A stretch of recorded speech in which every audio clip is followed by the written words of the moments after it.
Greetings and welcome to episode 276 of the Words About Games podcast, the weekly video game podcast for Words About Games.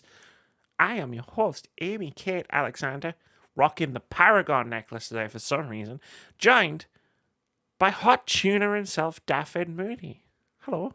The lights are back. You could see the stuff, Amy. Oh. And there's swords and Umbreon. Yeah. Hello, everybody. I hope everyone has had a great weekend because it is Monday. You know what that means. Even Isabella's though we joined the party. That's what that means. Isabella. Boom. Boom. Oh, yes. I hear an amazing person bought you that. An amazing person did buy me that. Yes, that is indeed. I almost cried in game. That's true. How are you, Amy? I feel like I literally just saw you yesterday. I literally just saw you yesterday, and then I played Among Us with you yesterday night, and then I played Phasmophobia with you yesterday night, and then we texted about Grand Prix all day. But yet here we are. Somehow we're still not sick of each other. I know. I wonder when that's gonna happen. I don't think it is, because I feel like we're either texting each other, podcasting each other, chatting shit with each other, because Discord goes through, like, if you go through, it says like, oh, Droblod started a call that lasted X amount of time. Like, they all last fucking ages. Like, well beyond the length of a podcast. Because we sit here and we chat for 40 minutes beforehand. Just check the clock. And then, like, afterwards, we sit and we chat for another, like, hour. And then when we're done... probably do. And then when we're done with that, we just text each other constantly. Like, if me and you were going to get sick of each other, I feel like it would have already happened by now, is what I'm saying.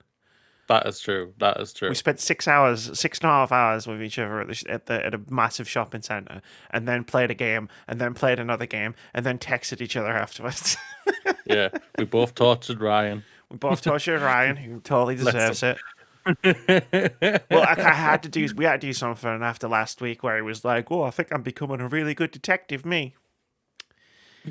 Would you see that peg you're on there, Ryan? I'm just gonna knock you off that a lot. Oh, but yeah, yesterday was, Saturday was one of, I'll say right now, it was the best day of 2021 for me. That's amazing. Yeah, like, especially as I've had a pain in the ass of a week. But like I say, you and my amazing partner, who is to the left, right to me, and left to use, if you see, ladies and gentlemen, has made my week all pretty all right, especially on the Saturday. That's good. I'm glad. Mm-hmm. I'm glad. It's not that difficult to help someone out. That's true. Shout out to Nelly though as well, because I feel like we're just ignoring her. She was there as Nelly. well. She was there on Thursday night. She was there yesterday. She was amazing. First time I met her. In person? Technically, yeah. It's wild. Apart. Yeah, it was really wild. And she was just as delightful as we've chatted with her, so it was all right. Yeah, no. I love her. I love you guys. Like, it's so cool.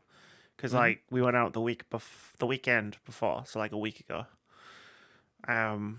to do an escape room with Phil and Erica. If you watched Among Us, Alenius and Sneaky Pete, and that was like the first time they had met each other in person as well. And it was like, and I went and I said to her, because she's, bless her, I don't think she'll mind me saying this, she wants to play Among Us with us, but she's nervous. She's always nervous about playing games like when she doesn't know what she's doing and everybody else knows what they're doing.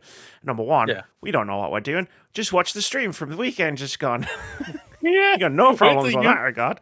Wait till you see the highlights video. Oh my god! You see September's Twitch highlights. Holy shit!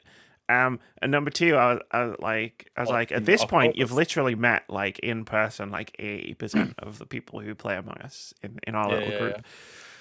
Because this is what I did. This is what I've done, Mooney. I've decided that I've got all these friends, right? Who, like, from all different places. Like, me and Ellie went to high school together. Me and you met from my Xbox and me and EGX. Like, me and Phil know each other from day job stuff, and Erica's Phil, all that. And I've decided I'm going to make my life easier by making you all be friends. Sounds about right. And it's working. It is working. Me and Phil are gonna watch wrestling and Oh, that I can't wait for that day, especially as the man has returned to challenge for the title. I can't wait for that. So there you go. We're about to do like 2 hours of video game news and discussion and analysis or whatever you want to call it. But if you learn one thing from this podcast and one thing only, it's a life hack. Get all of your friends to be friends with each other. Basically, yeah. It works. That's how you do it. It's great. That's it's how fantastic. You do it.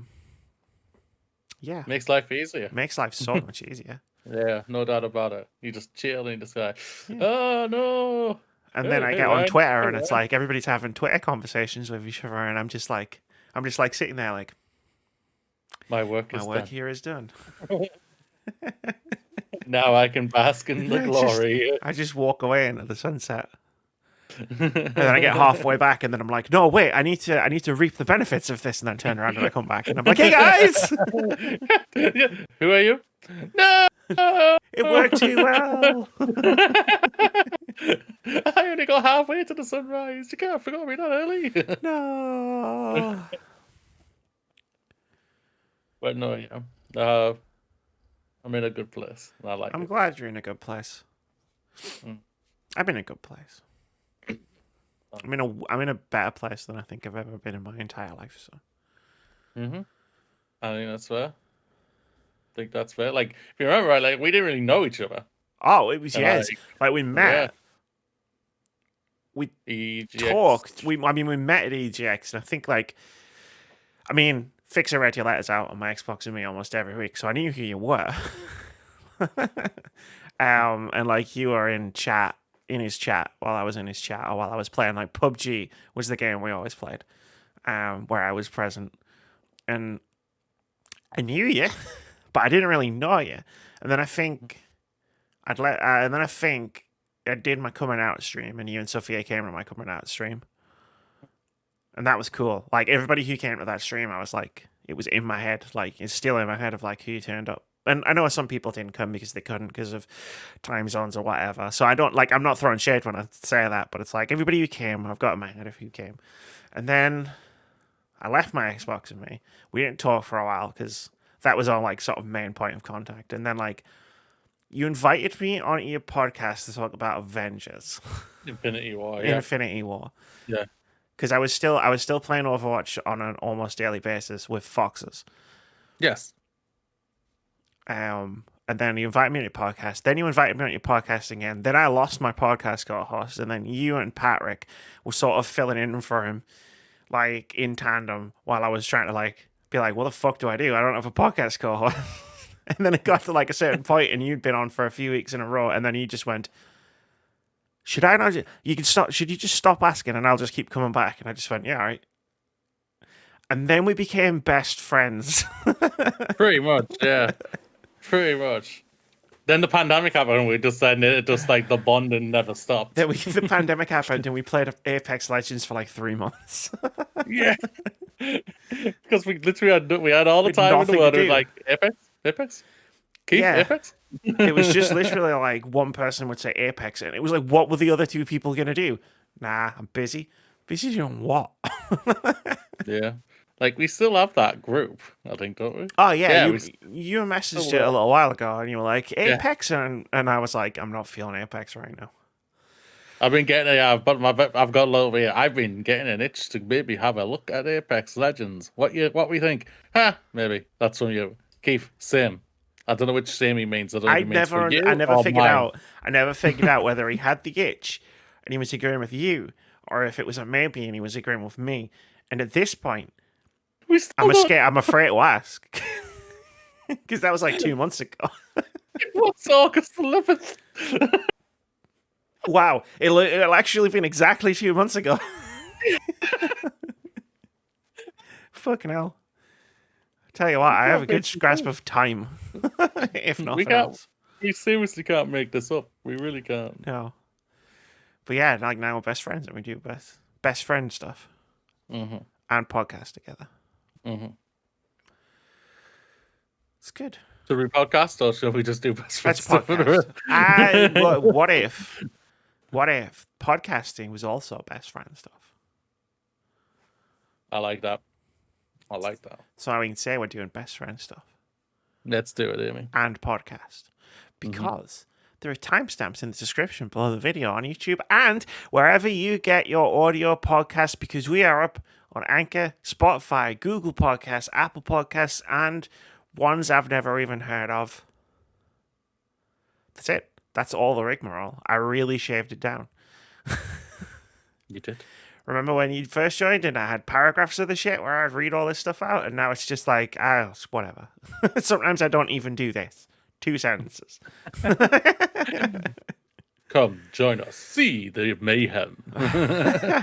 Twitch.tv/wordsaboutgames. We're fucking popping off on Twitch right now.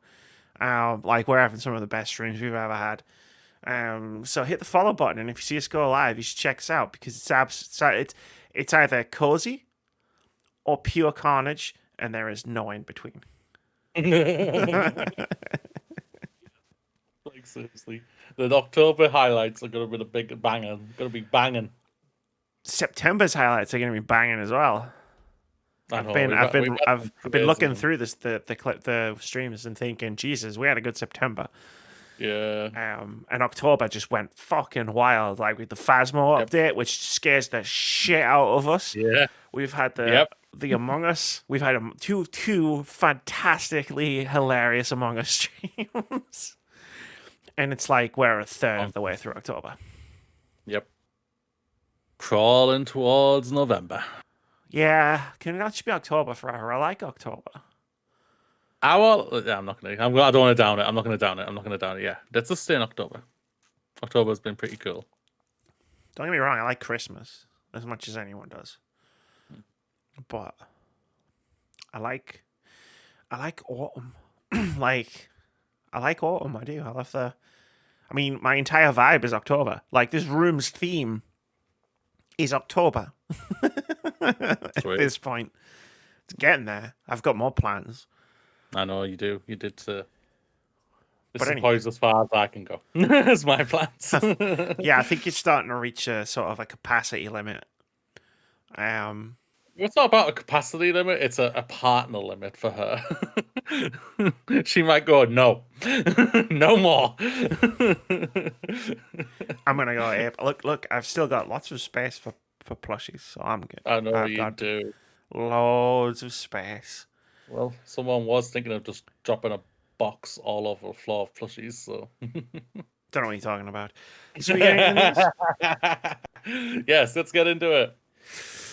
Let's start with the news. Twitch source code and creator payouts part of massive leak. This is from Tom Warren over at The Verge. He writes, Twitch appears to have been hacked, leaking source code from the company's streaming service, an unreleased Steam competitor from Amazon Game Studios, and details of creator payouts. An anonymous poster on the 4chan messaging board has released a 125GB torrent, which they claim includes the entirety of Twitch and its commit history. The poster claims the leak is designed to, quote, foster more disruption and competition in the online video streaming space, end quote. The Verge is able to confirm that the leak is legitimate and includes code that is as recent as this week. Video Game Chronicle first reported details on the leak earlier last week. Twitch has confirmed it has suffered a data breach, and the company says, quote, it's working with urgency to understand the extent of this, end quote. The leak includes the following: 3 years worth of details regarding creator payouts on Twitch. Great. Thanks. Love it. Brilliant. The entirety of Twitch.tv, quote, with commit history going back to its early beginnings, end quote. Source code for the mobile, desktop, and video game console Twitch clients, code related to proprietary SDKs and internal AWS services used by Twitch, an unreleased Steam competitor from Amazon Game Studios, data on other Twitch properties like IGDB and CurseForge, Twitch's internal security tools. The leak is labelled as Part 1, suggesting there could be more to come. VGC reports that Twitch is aware of the breach, but the company has not yet informed its user base. It has now. Like, that was at the time of this writing of this. They have informed everybody of this. The leak doesn't appear to include password or address information on Twitch users, but that doesn't mean this information hasn't been obtained as part of this breach. In fact, the leaker seems to have focused on sharing Twitch's own company tools and information rather than the code that would include personal accounts. While Twitch has confirmed a data breach, it's still unclear exactly how much data has been stolen. We'd recommend changing your Twitch password and enabling two-factor authentication on your account if you haven't done so already. Twitch has been struggling to contain ongoing hate and harassment recently. After weeks of hate raids, some Twitch streamers took a day off in August to protest the company's lack of action. Twitch has responded to the hashtag #DoBetterTwitch movement, and it's a hashtag that the anonymous poster has used today to promote this leak. And then there were some updates where it's like Twitch confirmed it and told everybody about what was going on. It's great. It's fantastic. Like, awesome. As somebody who is a Twitch affiliate, this is just the news I wanted to hear. Like, after a shit few months of Twitch being shit. Yeah, this was crap. Like, for any Twitch streamer out there whatsoever, this is absolutely crap. And then even I had to change my password, and I have nothing on it. Like, I'm not a streamer on my account. Like, when I do stream, it's on your account. The Words About Games account. It's our account. Yeah. And so even I changed my password and everything. So, but I can only imagine how crazy it was for all the big ones and everything. Just oh shit, I can only imagine how it was for them and everything. So yeah. Either way, whatever happened, yes, I can appreciate what they've done it because didn't you say at the end the anonymous said they did it because of the do better Twitch type of thing. Yeah, it's yeah, just okay. There's nah. Yeah, it's you basically quote in the extreme. It's where you basically saying I'm going to do good by doing terrorism type of thing. I'm going a little extreme now. I can appreciate that. I mean, yeah, but that's fine. Yeah, I know, but that's basically what it's. I'm going to do good by doing bad. Everyone else there's a lot of people on Twitch who are absolutely just fantastic Twitch streamers who have worked their ass off and deserve the success they've got. Don't need to have this hassle to have to change their passwords, but just because Twitch needs to get their shit together and everything to make sure there's no abuse and all that crap we've talked about already on multiple occasions for this. So it's a crazy thing. Go on. So if they've got everything, all the information from Twitch, yeah, they might not have passwords because it depends how Twitch secures passwords on their end, and if they're I don't know enough about internet security to speculate, but I know there's a thing where they jumble up the passwords. But in terms of being a Twitch affiliate, the information that Twitch holds for anyone who's an affiliate or a partner, because when you become an affiliate, you have to fill in a bunch of tax information, because at that point, Twitch is going to be paying you money, providing you get subs and donations and bits and whatnot. So you have to fill in tax forms. So the information that Twitch has for all of its affiliates and partners, names, addresses, PayPal information, there's a ton of information that I really don't want sitting in someone's BitTorrent. Yeah. I don't believe that this person didn't know that this would fuck over. I've done this to support hashtag #TwitchDoBetter. Fine, great, thanks. You just fucked us all over because you might have just exposed all of our personal information to the internet. Yeah. What do you think the people who are organizing hate raids against Twitch streamers can do with our home addresses, which could potentially be a part of this leak? Yeah. You could endanger those people who are trying to make Twitch better. Yeah. Or who are just trying to exist and stream. Yeah. Because streaming is fun, to do. Even if you're not full-time and it's not your career and you're not trying to make it your career, as someone who just does it for fun, as a fun thing to do, and I have to now do, I've dealt with bots, I've dealt with hate raids, and now I have to deal with this. And I'm not just saying that's on the person who did this, I'm also saying that's also on Twitch. But like it's just you wake, you know, when you just wake up some mornings and you just see a thing on Twitter, or you go on like a video game website and you see a news thing and you just think, fucking great, my life just became harder. A little bit more annoying and a little bit harder, yeah. And I question the motives. Oh hell yeah. The motives, to this person, your motives, you may have thought your motives were doing good, but it did completely the opposite effect.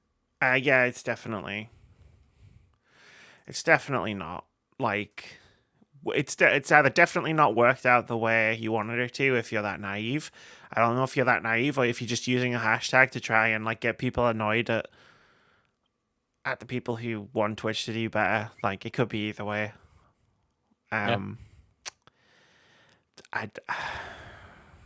Thanks. Thank you. Thanks for that. That's fucking awesome. There was like a lot of information that came out with this, obviously, because like people started going through. One of the things people started going through straight away was like the top earners, right? Where it's like, ooh, how much does everybody earn on Twitch? And like there was like, fine, whatever, it's gonna happen. Like once one person does it, everybody's gonna do it, and it's like there was a really depressing thing that somebody found, which is just like, hey, all of the top, what was it? It was NNE Saga and Black Girl Gamers, you know, out of the top, a lot of top 100. I think it was primarily it was all white. straight cis white dudes. And it was like you go down to like, I think it was like before you top 20, there was like one woman. Yeah. And it's just like, yeah. And then people started like checking the algorithm on the front page. Like you sign out of Twitch. And then you go on the front page and you click through the streams that are like by default highlighted on the front page. And it's just like, it's all either massive brands or white dudes. It's just like, great. So like, we also have this to deal with. Because like you can put us on the front page for Black History Month. Well, I'll say us. You can put people on the page for Black History Month, or you can put us on the page for like Pride Month. But like that doesn't really help, because what generally happens is, because I go into a lot of people's streams to support them when they're on the front page, because I think it's great. Like I know a lot of LGBTQ plus specifically streamers who have ended up on the front page for like a 2-hour slot, and then you go into their chat and it's just fucking carnage, and it's a ton of people being very shit because they're on the front page. And it's like it's like even that's a double-edged sword, where it's like, oh, you're getting a lot of people like seeing your stream and coming into your stream. A lot of them have only come for one reason. Yeah, it's depressing to see that. It really is, but hopefully things can change. What I don't like is that it's like it's like, okay, so what month is it? So it's this month. So it's Pride Month, or it's Black International History Month, and everything on the side. So for this month, we're going to celebrate them. Fuck the other 11 months. Yeah, right. For this month, we're going to celebrate Pride. Fuck the other 11 months. And I'm just like, what the? Like, it is, but that's how it is. No, that's how it works. Yeah, it's just like, no. It's like, Pride was created, it was for the LGBT community because for pride and everything, for who they are and everything. And it's not for corporations to try and make into some a political or publicity stunt for themselves. And that's what they are turning it into, which is, I hate to see. I really do. Yes, I want to see all these amazing streamers to be doing it in a great way, but don't just do it for that 1 month just because they're celebrating for that month. You're like, the Pride community is not Pride for just 1 month, and then the rest of the rest of 11 months they're straight people for that rest of it, you know. And then we all just once June is over, we all just slide back into the closet for 11 months. Like, that's not how this works. Yeah, it's like, and the same goes for other marginalized people out there. It's just like, no, it's not about for 1 month or for one day or anything like that. for the rest of these people's lives. Yeah. Like I'm not gonna take trying. like, oh, I'll take. Oh shit, it's July now. I better take the flag down. You know, like. Come on, how it's like it's a double-edged sword to it, because you want them to be publicized, but you also want them to be publicized when it's not the Pride Month or the Black History Month or the other months that Yeah, are right. public, Like the Hispanic month, yeah, etc., because we etc., talked to etc. Joseph about that on a podcast a few Yeah, weeks ago, Hispanic Heritage Month, and it's just like like put fucking like just why like imagine if like because I think part of the problem is that at the top of most of these companies are straight white cis dudes or straight white cis people who don't really understand. They see a thing where it's like it's Pride Month. Well, that means we should change our icon to a rainbow color. Like Skittles still never blows my mind every year. The only rainbow that matters this year is the Pride rainbow, and they made all their fucking Skittles white, and they can't seem to figure out why people are like, why did you make all your Skittles white in the rainbow month? What the fuck? Like, that's a thing. oh wow, It's incredible. I did not know that. Yeah, there's still packets of them. Like, you can still see them sometimes in shops because obviously they didn't sell them. But Ew, don't do this to me. I like you. You're my favorite sweet. I love them. it's not malicious. It's just stupid because there's no LGBTQ plus person at the top of Skittles or whoever's making decisions for Skittles who can look at this decision and go, this is wrong. No, don't do that. But like, imagine that. like you look at Twitch one day and it's just you're on Twitter and you see a tweet from Twitch. It's in the middle of fucking November, fucking random ass fucking week in November, and they're just like, yeah, so we're gonna do an LGBTQ spotlight on the front page, and then someone will be like, why? And then Twitch just goes, why the fuck not? Like. You know what I mean? Like, that's why the what fuck we need not? to see, though. Yeah, that's what we need to see, though. The thing is about it. Twitch, you can do this. You are backed by one of the most powerfulest companies in the world. Unless he literally says, no, you're not doing this. They've got a month, do it then, or some type of thing. You know what I mean? Shit, what's happening on Twitch? Yeah. I don't think he gives a fine who. I don't even think he knows what Twitch is. I know. I don't think he realized he bought it. But that's the thing. They are backed by a powerful company who probably won't even give a high hoot that they do this type of thing. And it's just like, yes, so why don't you just do it? Okay, this November, we're not only going to support the black people, we're going to support the Pride people. Yeah. And same goes for on Pride Month. We're going to be sorting marginalized black people, Hispanics, etc., etc. Do it then, man. It's like every month, not once a bloody month. And these groups aren't necessarily like mutually exclusive. There are black gay people. There are trans Hispanic people. Like you can even mix and match. Like. And I love where this conversation has gone about a massive data breach at Twitch, but hey, fuck it, let's do it. Like, this is a queer as fuck podcast anyway. So, like, yeah, Twitch do better, right? Hashtag Twitch do better. Like, yeah, literally. This is how you do it without breaking the rules and putting everyone's information online. Yeah, I mean, let's secure the site so that people don't get my tax information. And then let's work on some other stuff. But no, it's like there was like a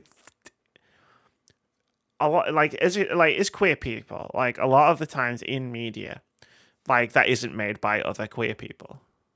Like, and this is sort of like a metaphor thing. Just go with it. I know where I'm driving here.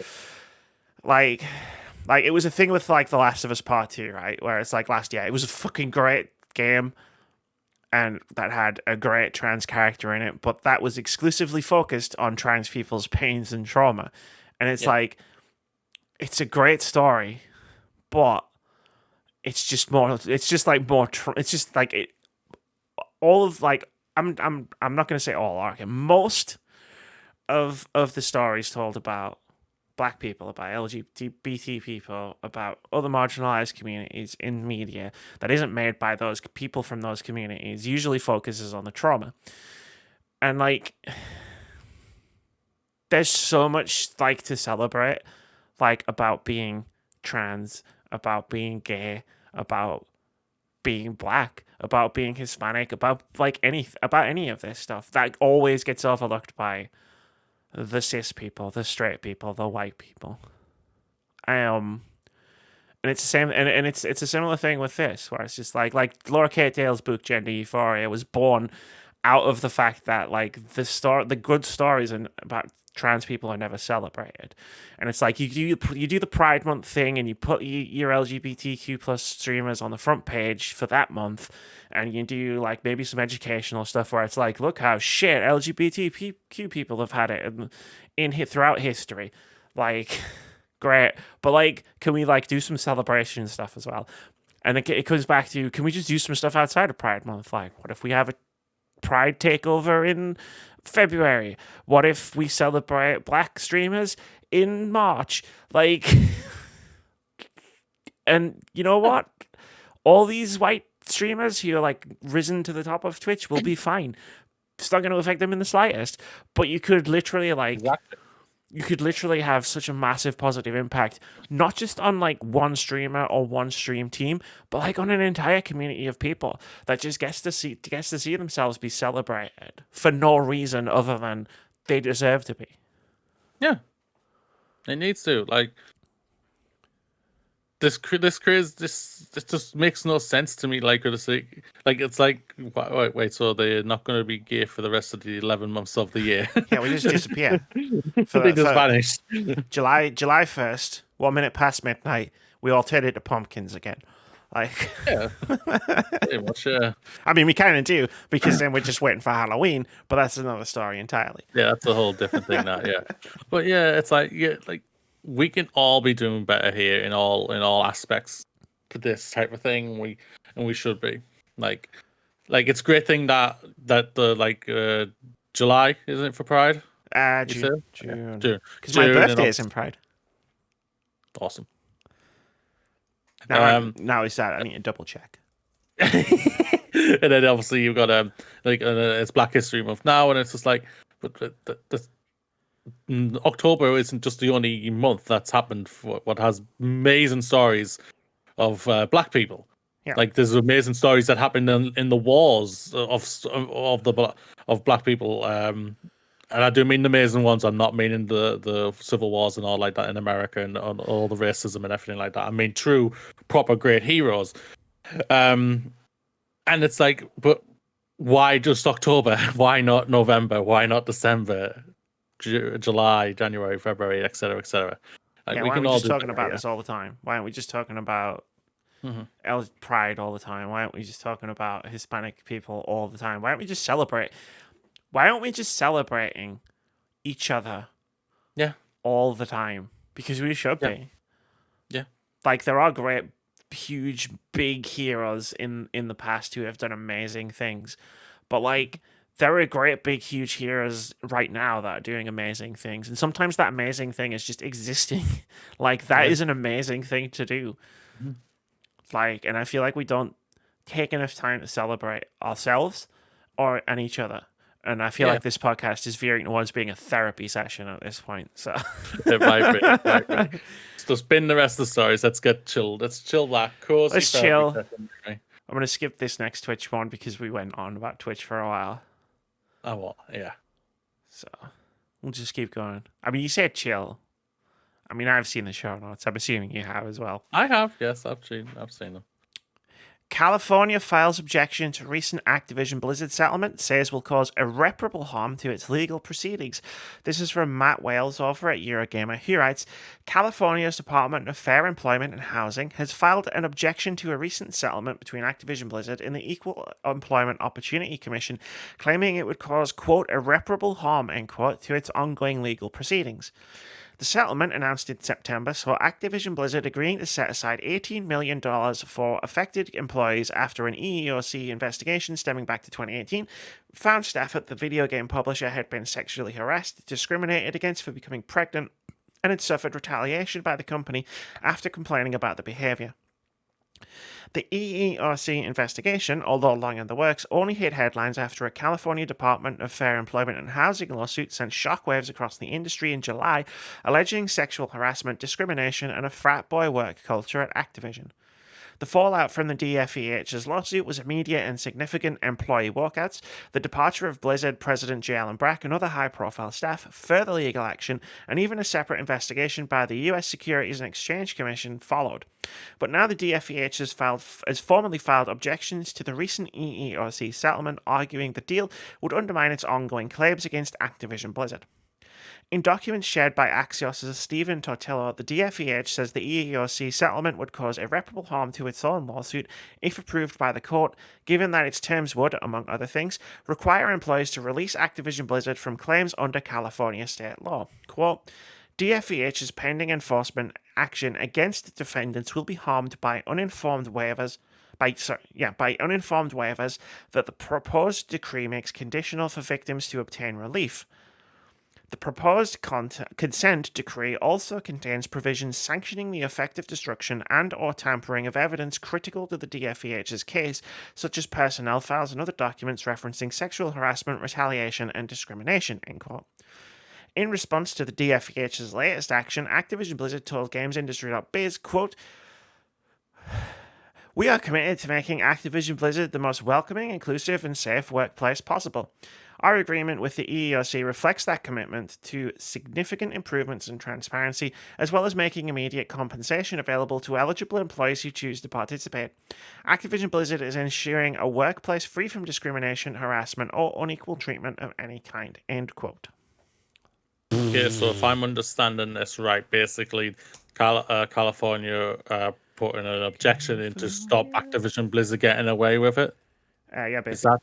Yeah, okay. That's what I wanted to make sure. That was a lot of words that all you said. I was thinking, I was listening very contently to make sure I understood Legalese, that. right? It's like lawyer speak. It's yeah. So obviously last week, like we spoke about, obviously Activision had come to an agreement with that 18 million, and even though we both said, okay, yes, we all know that all of this is going to get settled without going to a court and everything. Obviously, California are probably hoping to stop the Department of Fair Employment or Housing, or obviously wanting to stop this, understandably. Because I didn't we don't know lawyers, we don't know the legal laws of this type of magnitude and everything. Especially in America, where we don't live. Yeah, yeah, definitely. So to think that Activision arguably could get literally away with it just by paying 18 bloody million. Yeah, they're basically really deplorable and disgusting. For the cool, low price of $18 million, we can make the other lawsuit disappear. Yeah, that's like, wow. So, and because we don't know the law over there, like we've already just stated, like we didn't know this would actually this thing would happen, type of thing. Like we said, oh, really 18 million? Wow, Bobby Carter got bloody 100 and something last year or something like that. And I mean, it's like a fart and a hurricane to this man. Yeah, again, it was like billions, and they make billions of dollars every year. Yeah, like 18 million. Yeah, and but yeah, so I'm rooting for the Department of Employment and Housing. You go get them. Stop this. Do not allow this to go through. I hope it doesn't. I hope in a few weeks' time or days or whatever, we'll hear that the junction has been stopped. The object, blah blah blah blah blah, so. Not like that. Yeah, it's right here in this. I know it's a lot of words in the story because they were doing the quotes and stuff, but it's all here in this middle paragraph. In the document shared by Axios' Stephen Tortillo, the DFEH says the EEOC settlement, blah, blah, blah, given that its terms would require employees to release Activision Blizzard from claims under California state laws. And that includes the DFEH. The DFEH lawsuit is obviously because the DFEH is part of California state. Yeah. So all the lawsuits that are against them right now basically would get shot down. Require employees to release Activision Blizzard from claims. By the employees. Yes, by the employees. Yes, all of the employees' lawsuits would be released. And they would go get gagged at best. Well, I bet Activision would try and get them. Probably. I mean, we do know that under an NDA. We do know that it's illegal for Activision Blizzard to stop employees talking to the government, because essentially it's DFEH is they're talking to the government. We found that out as part of this whole thing. So I don't think they could ever stop them from doing that without breaking the law. But then, like, it's Activision Blizzard. Like, they break a couple of laws. Who gives a shit? They don't give a shit. I don't think the law gives a shit. Yeah. It's another spend another $18 million. Like, Yeah. all they need to do to raise $18 million is put another skin in Warzone. That's it. That's all they need to do. So yeah, like, I hope this, like, I was already, like, as we talked about last week's podcast, so I don't want to belabor the point. I was already not hugely impressed with the $18 million settlement or the terms that came with it, where it's just like it's nothing. The money's nothing to them, and the stipulations of what they have to do, like as we understood them last week, were basically nothing. Now it's part of the terms is actually really good for Activision Blizzard. Like, it's even better than we thought it was for Activision Blizzard. So yeah, it's like go get them. That's it. Go get them. Stop the evil company. Go. They can't keep getting away with this. Mm-hmm. Do you know who else? Speaking of an evil company, Amy, did you know it has been 74 days since 1,000 current and former Ubisoft employees signed an open letter to management where they have still yet to receive no response to their key demands? I didn't. It's almost like all of your favorite content creators and streamers and journalists have stopped talking about that for some reason. But I would say we're a far cry away from people talking about this. I was just about to say, I wasn't going to quote it in that type of term, but yes, you basically nailed the term. Yes, this is the part of the podcast we've been doing every week, where we go on to the @ABetterUbisoft Twitter account. @ABetterUbisoft is a group of former and current Ubisoft employees, over 1,000 of which signed a letter in solidarity with the Activision Blizzard walkout of July 28th, demanding that their own management take far more action to end abuse at Ubisoft and in the wider industry. The Twitter account has been posting every single day. One reason that it's been given by somebody who signed the letter. 1,000 days is a long time, by the way, so we can do this all day, Ubisoft. just saying. We've been reading the tweets out, the reasons out on the podcast, because I think it's right, and I think we deserve people shouldn't forget about this. Even if, they announce a brand new Ghost Recon game, even if a Far Cry game comes out, I still don't think we should be forgetting about this. So, here are the reasons and the tweets from the past week. There'll be more this week because we recorded the podcast earlier last week.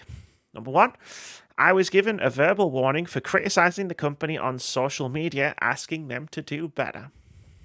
Number 2, the senior leadership agreed without further discussion that once a POC was cast in the role of antagonist, that the protagonist shouldn't be a POC or woman because we can't have 2. That's Far Cry, by the way. That's the game you've all been playing recently. Just saying. Number 3, directors were told by consultants that certain missions in Far Cry 6 were culturally problematic. No changes were made, and it was swept under the rug. Number 4. Let me click this one. It's long. I've personally spoken to 2 women who left Ubisoft who had to deal with extremely toxic managers who were protected by the company. They were never once heard and were both denied exit interviews. Number 5. There are still to this day extremely toxic people in upper management that are simply not held accountable and are still being protected as golden children of the company. I believe that's all of them. Number 6. The Paris HR VP who protected many abusers for many years is still in post. Number 7. Sorry, I laugh. It's not funny, but sometimes you just gotta laugh. Number 7. A Ubisoft HR director, told a victim, quote, "It's not sexual harassment, it only happened 3 times," end quote.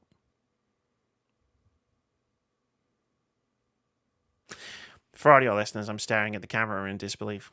I'm jimming the camera, as they might say.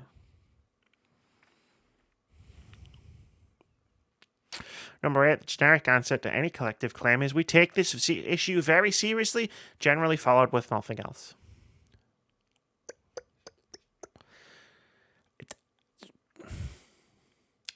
But Far Cry's out now, so hey, everything's good again, right? Well, still the same Far Cry, so. I couldn't possibly comment. No, I'm just going off what I've read. So that's what I'm saying. I couldn't possibly comment. I haven't read anything. That's fair. I genuinely didn't know it was coming out. Yeah, because we did agree that we would not. I deleted it off the camera, of the calendar, yeah. And then and then it's like object permanence. I forgot it existed until I think I saw a copy, like in a shop, and then I was like, "Oh shit!" Literally, and I was like, "Oh shit, it's out!" Fuck, I completely forgot. And then my Twitter lit up with all the people who were like, "Far Cry," and I was like, "Ubisoft." Dickheads. No, that's not fair. Some people did, like, not everybody who's been talking about the Far Cry have been ignorant of this issue. I feel like it's only fair to say. But I'd say 90% of the buggers are. And again, it's a situation. It is a situation with nuance in some aspects. Like some of the people who signed this letter and gave these reasons and still work at Ubisoft probably made Far Cry 6.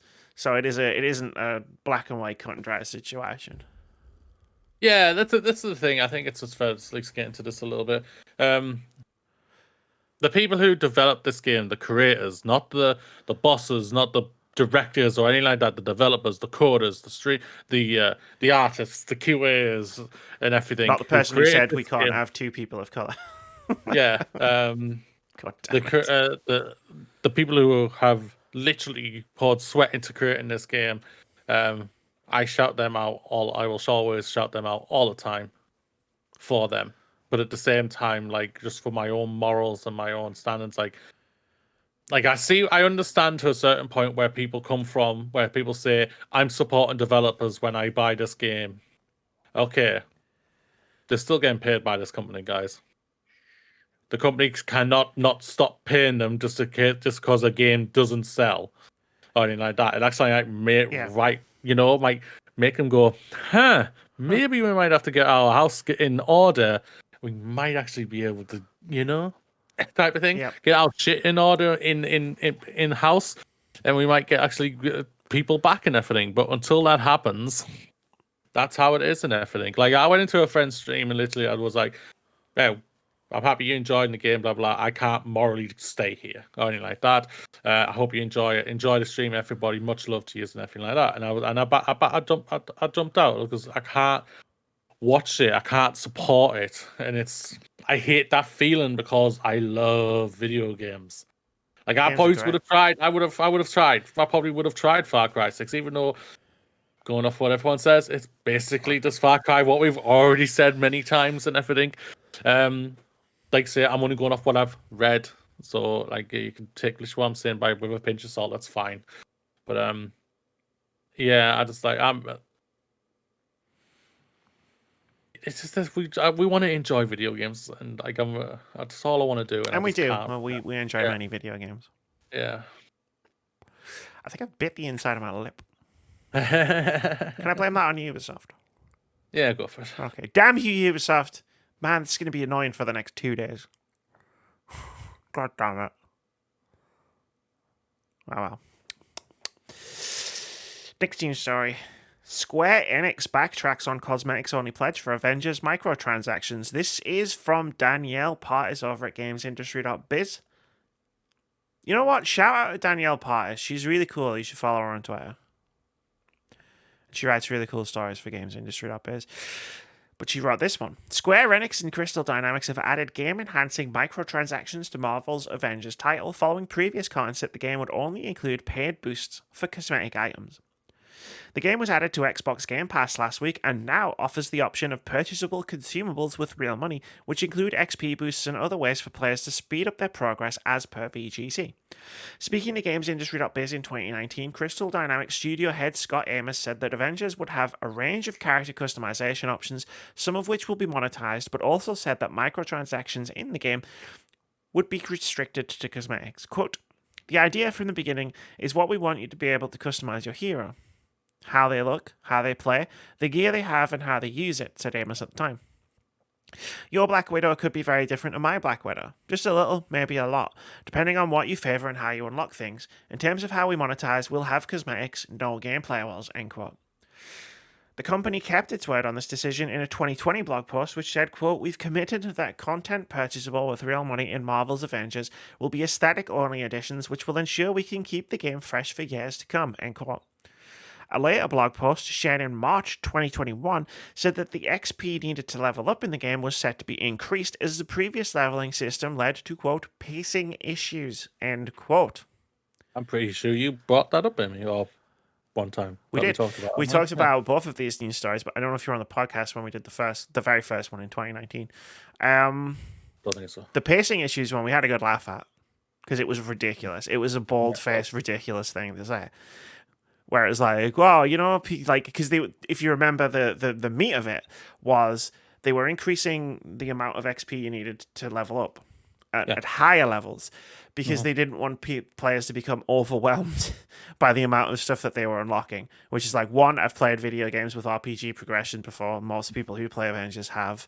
I'm pretty sure I can cope. Like, you know, pretty sure I can cope with it. That's true. And two, I can't remember because one made me laugh so much there. I forgot it, but I'm sure it was really good, whatever it was. There's dominoes that have fallen to get to this point with the microtransactions for like XP boosts and stuff like that, which just make this fucking disgusting. I'm just gonna say it right now. Like, under normal circumstances, this would have been pretty bad. But the specific things that have happened in Avengers' past leading up to this thing happening makes this really fucking scummy. Like, let's take the fact that in March they increased the amount of XP you need to level up, and now in October they're reducing XP boosts that you buy with real money. That's pretty fucking scummy, Square. That's very, very scummy. It's funny when we're talking about this that it's in Game Pass and apparently it's getting a lot of play time right now. Let's talk about that. Like, the game has been on its arse since I think it's fair to say, since last September. Since launch, yeah. Like, it had a bit of a thing at launch. I played the shit out of it at launch and then dropped it because there really wasn't anything to do. And now it's in Game Pass. It's having a resurgence. We'll just drop these microtransactions in here now when there's a bunch of new players who are now having to deal with like the more difficult XP progression. I think that's pretty fucking scummy, Square. Yep. Pay to win. Basically, that's what it is. Square. It's pay to win. This is so I don't agree with this. I think it's scummy and everything what you say. But I can see why they've done this. Because like they've lost what was it what we talked about? Like 30 not about all the players, I just mean in money in general, like 30 million, 50 million wasn't it that we talked about? Time, didn't we? Yeah. We lost tens of millions of dollars on the game. Yeah. So I can literally see why they're doing this, and they're just like, we gotta somehow try and bring bank back to this game. I don't agree with it, and I think it's disgusting and scummy, but I do understand why they're doing it. I don't know. It's hard to judge because it depends how many people who are getting back into the game now. But it also depends on how much Microsoft bought to get it in Game Pass. Yes. I imagine it wasn't very expensive. Probably I imagine it was Square who wanted it in Game Pass after Outriders launch, not necessarily Microsoft begging for Avengers to be in Game Pass. Mm-hmm. That's speculation on my part. That might not be true. I don't know. I mean, don't get me wrong, right? if Avengers was still the game it was in September, purchasable cosmetics only, and then there was no they didn't fuck around with the XP progression, I would have read this news story further down the podcast, rolled my eyes, and just gone, yeah, this is why I don't play live service games because of bullshit like this. Well. Yeah, but it's the triple threat that's really fucking got under my skin, right? As somebody who, and I'm just gonna say this, and I'm not bullshitting, because you remember I actually enjoyed the game when it came out. So it went into Game Pass and thought to myself, I could pick that game up again. I could, because there's been expansions and characters added since I last played it. And I was like, it's in Game Pass now. I could pick that game up again and do the stuff that I haven't done. But the triple threat of it's gone into Game Pass, they've made it harder to level up, and then they've added XP boosts for real money. Yeah. Really gets under my skin. Yeah, I can understand that. Like, this isn't just a roll my eyes and go a fucking capitalism situation. This is a you fucking assholes. I completely understand where you're coming from, and I even agree with it. So no, I won't be downloading it via Xbox Game Pass to play through it again. Like, I've never touched the game. Like I rented it, but I even installed it, and we were going to play it. Then you literally told me, "Oh, for us to play, you have to basically finish the story." And I was like, "Yeah, the story wasn't co-opable." Yeah. And you said, "No, I'm not doing that." And I went, "Fair," because it's like 10 to 15 hours before we can even play it together. And then we'd be playing the bit you didn't want to play anyway if we were playing it together. Like, the whole point was we would play the campaign together because that's the bit that you wanted to play. Yeah. Whereas I would have been fine doing the other stuff and waiting and doing the story content. And it's just like, yeah. So I get it. You've never played it, which is totally fair. Mm-hmm. But I'm not like like, I'm still waiting for a live service game to grab me. Like, there's been I'm not a big live service game person. I'm not a great battle royale person, but like battle royale, like Apex grabbed me last year. It grabbed me. Neither of us have played it for months and everything, but like we got moved on. Really it's natural, right? Yeah. Like, we play Phasmo and we play Among Us and we play Fall Guys now. Yeah, and we might play Back 4 Blood or Halo Infinite or you know what I mean. Like, other games will grab us at some point in the future, and maybe then we'll put Fall Guys or Phasmo on the back burner, like, for a bit while we play Halo or whatever comes out in 2022. That might just fucking grab us by the face. But I know what you mean. Like, in terms of like that persistent, that Destiny style game, that Avengers style game, like, I've had them grab me in the beginning really, really hard. Like Destiny 2, I played that game for like 2 months with Keith and our friend Mark, fucking religiously. To the point where we did a charity stream where we were playing Destiny 2, and I literally, as part of the charity stream, logged into Destiny 2 because I had to do all my weekly stuff.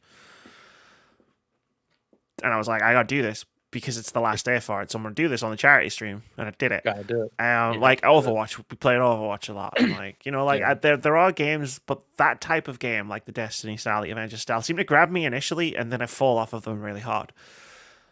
As hard as I fell into them. So yeah, I'm still also kind of waiting for that one to just be the one that I keep going back to. I think there needs to be like a fundamental shift in how end game works in those games. In terms of like, I get it. You can't make infinite content like on a weekly basis. Yeah. But like, at the same time, it can't be months where I'm just be expected to do the same few things over and over again. For me personally.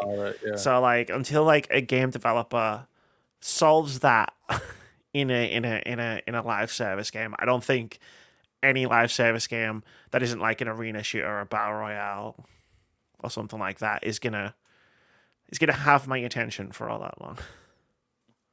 Like, Phasmophobia has my attention because it's just fun to play with friends. Yeah, same like with Among Us and everything. Among Us is just a social thing. It's a fucking chat room at this point. Yeah, basically. We're just as invested in hanging out as we are in playing the game. Yeah, true. But I didn't have anyone to hang out with playing Avengers. Yeah. And like, when they make it hard for you to do that. So. Yeah. And it's like with Destiny, and then they're making the game harder and harder and worse as time goes on. It's like, well, okay, and you're not adding any new content. Like, we got like 2 hours of content not that long after launch, and then we had to wait months for another 2 hours of content, and it was like, you know what? This isn't worth my time investment to keep beating up the same two bosses. How crazy is that the next content drop is coming in ads for PlayStation only? Yeah, I don't get that. Like, I've never understood that. I get the licensing deal and I get the money behind it and the contracts and why it all worked, but it's like, you what? Like, as an Xbox player, it's like, so I'm just expected to sit with the old content while there's new content available on another platform. Yep. I mean, I'm not going to do that. I'm going to find something else to do. Mm-hmm. Like live service games. I think live service games would grab me a lot more if they were designed to be dipped in and out of. Because they try to design things like Destiny and Avengers. They try to design them around you have to be in them all the time. Yeah. Like No Man's Sky is a fucking perfect example, right? I play that game once or twice a year for like a week or 2 weeks. Yeah. But like I fucking smash it. Like when I got my PS5, one of the first games I played was No Man's Sky for like a week and a half non-stop. Yeah. Like, but it doesn't I'm not at a disadvantage like when I take 6 months off. And then I come back to it, and all the shit's still there. Like the base I've been building is still there, right? So then I can just pick it up and like play it for a couple of weeks or whatever. Like that's the kind of live service game that I think is going to appeal to me. That's true. So make that in Destiny 3. And you'll probably, and as somebody who really fucking loved Destiny 2, you'll probably get me in because I tried to do that with Destiny 2. You were there because you decided to come along for the ride, and neither one of us had a fucking clue what was going on. Yeah. And I played that game for like 200 hours. Yeah. It was just like, well, okay, wait, what? This is not how it starts. Yeah. I mean, then deleting another campaign. Like, the Forsaken campaign is being deleted next year, and I was looking at it going, what the fuck? Like, it's an old campaign. Probably not a lot of people are playing it, but like I would have just assumed, like if you have a story that runs through your game, you've been deleting it. Like the main campaign that shipped with Destiny 2, which was fucking great, and it was one of the things I praised really heavily about the game when it first came out, is gone. Like it's been gone for a while. You can't play that. And the 2 DLCs that came out after it, you can't play those either. And now, like, the first paid expansion that came out, I think it was the first paid expansion that came out, you won't be able to play that again. Yeah. And they're adding new content as they're cycling the old content out, but it's like, why? Oh, we don't want it to be huge on your hard drive. Oh, we have to update the content every time we update the game. It's like, yes, but you committed to making this kind of game.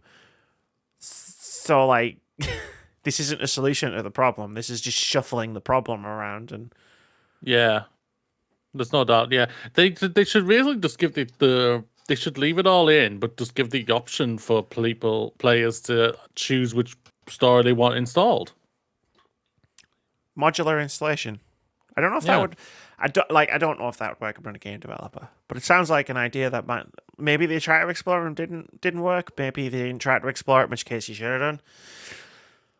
I don't know how Destiny 2 works as a video game because I don't know how video game development works, so I don't want to say it would have been easy, but that sounds like a really good idea. I'd be very surprised that they haven't thought about it. So. But it just sucks that a new expansion comes out and you lose access to like old stuff. But I guess for them, it's like... But were enough people playing it, etc., you know, like... Well, it's not just that. My thing is, it's like, the hardcores who are literally in Destiny, they've played it, they've done it, they've already got it all, done what they need to do in it, and now they're probably now waiting to allow that to go out for it to now move on to the next thing, and that's what it's basically for the hardcores now. Destiny is for the hardcore Destiny fans, just like that's WoW is for the right, hardcore Destiny fans, and like Final Fantasy 14 is for the hardcore Final Fantasy 14 fans. Well, So it's like that's what I think it's all about now. I So think, and I don't play Final Fantasy 14, but I've always had the urge to. Um, like I think Final Fantasy 14 does a good job of this because it's like the polar opposite of Destiny 2, where it's like you've heard. I've heard so many people say it's a copy paste meme at this point where it's just like Final Fantasy 14 is available as a free trial up to level 60, including the first expansion, Heavensward, where it's like you can start from the beginning of that game and work your way through the entire story. yeah, Like, and a huge portion of that opening part is free. Like, because it's a subscription MMO, right? But you can play so much of that game for like the price of nothing. Like, I really like that approach. Obviously, Destiny 2 is a free to play game, so slightly different economics, but I don't know, it annoys me. Like, that it annoys me a bit that Destiny 2 is only for the hard, because you're right, it is. It can only be for the hardcores. Because I see those trailers every fucking time they release an expansion, and I'm like, I'm reminded of how much I like that game. Yeah. And then every time I try to jump into it, I'm like, I have no idea what's happening right now. Yeah. I don't even know where to go or what to do.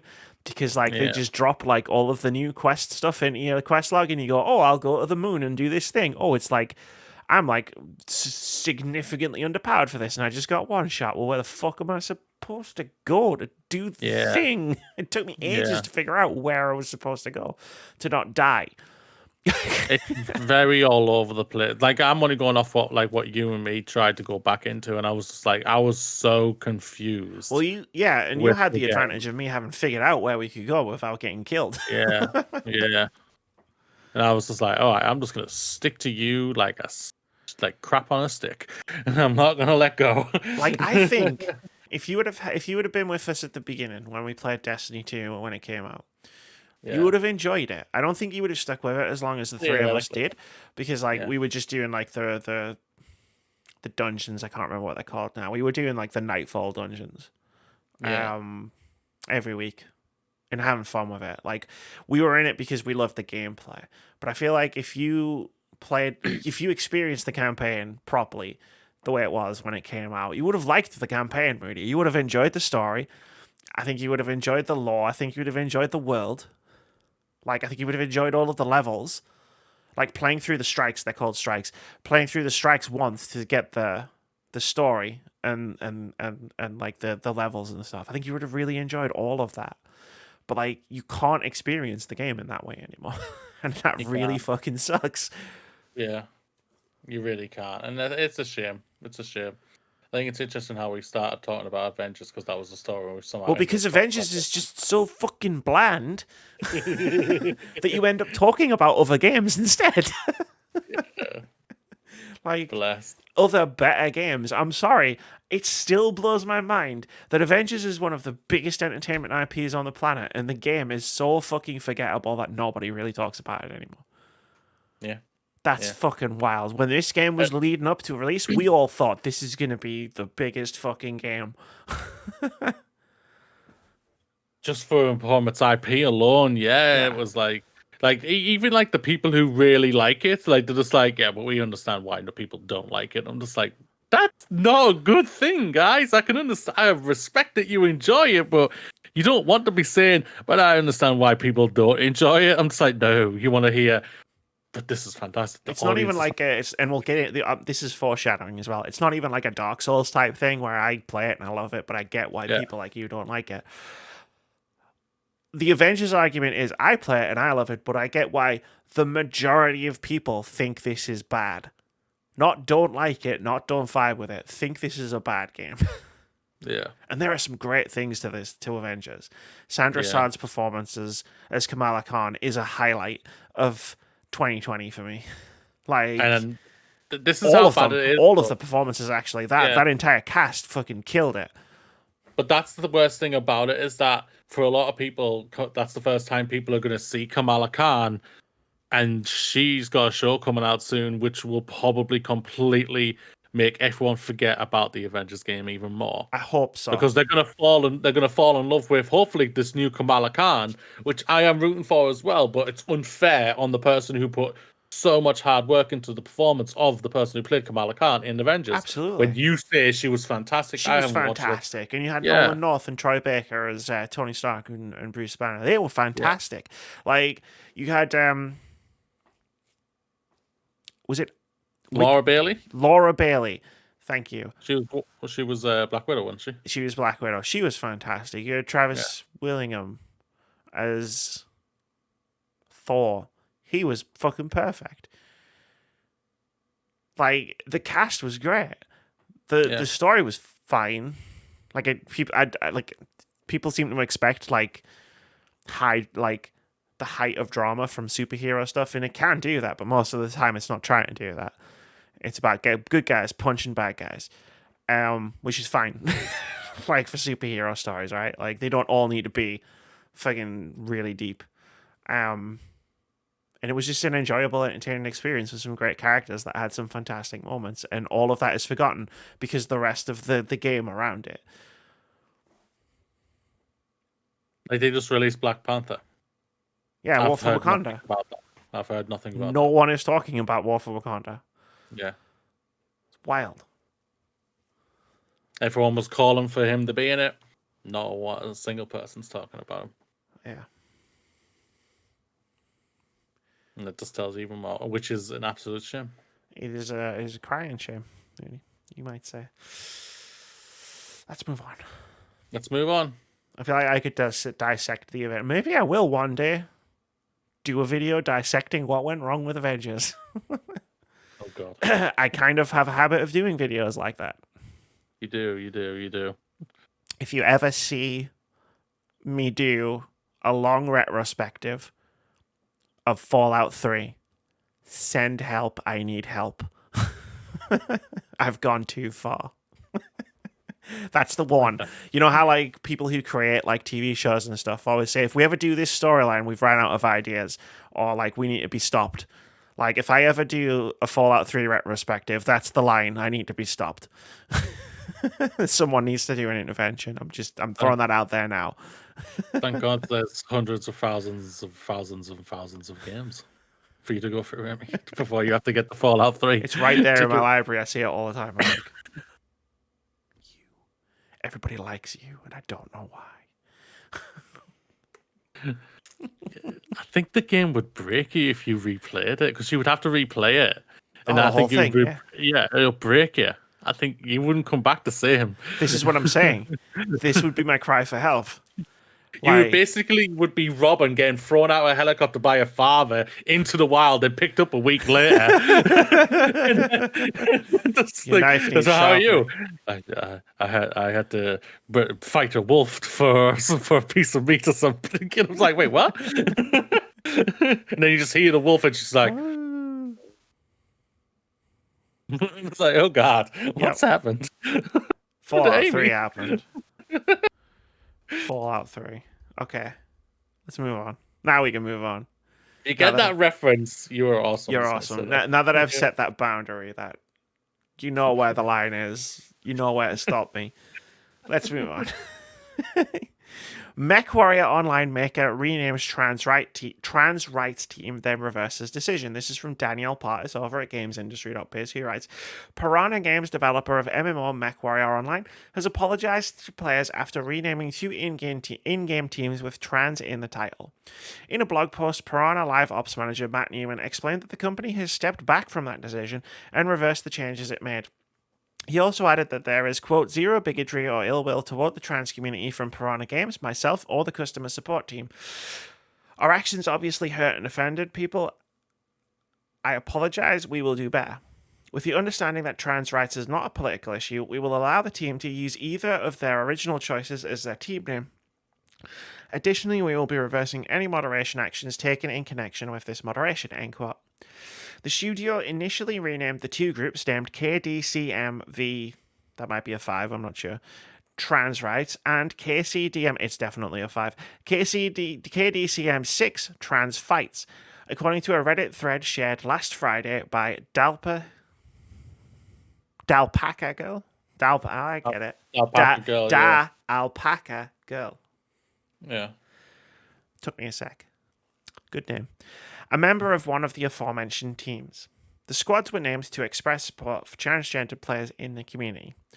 In an email to one of the team leaders, Piranha said that while the company forbids intolerance, MechWarrior Online is, quote, not an appropriate environment for real-life political discussions, end quote, hence the name changes. I don't know, no voice there, that was weird.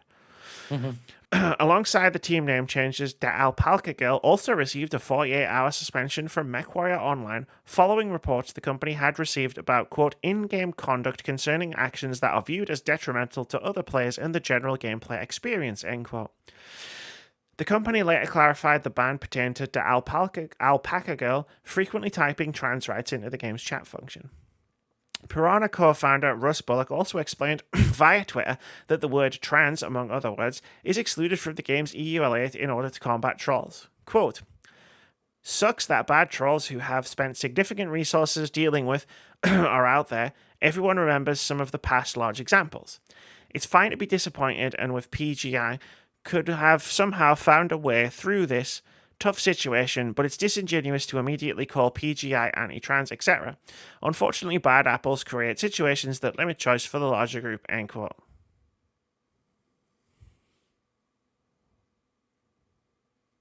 Yeah, fuck you. To be perfectly frank, on that last quote. Oh, it sucks that the bad apples are ruining it. Like, don't want to look at this? Like, do you just let the...